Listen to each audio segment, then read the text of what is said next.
Okay, y'all, it cut off on me again, just like it did the other day, and I'm hoping it won't do it again. Okay, so where was I? We were looking at the Makeup Forever Professional Paris, and I think that's all, HD Skin Face Essentials Palette, and I got mine, it's made in Japan, and I got mine in the light to medium. So again, this is what it looks like. It has both a place for concealer,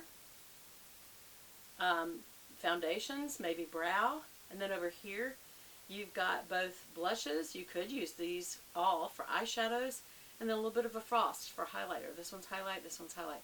So what I wanted to do, it doesn't have a mirror, so I got my own little trusty mirror. I'm just going to show you how easy I think this could be. I don't look great today.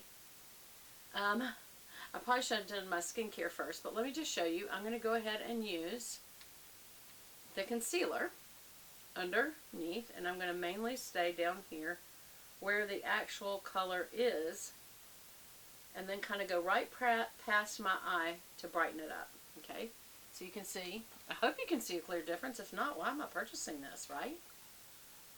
Matter of fact, you know what? I'm not going to do this side so that you can see a difference, all right? I'm going to go down the nose, and I'm going to go on the outside of the nose too, because I have a larger nose for a little petite gal, and I'm going to come around, right around the socket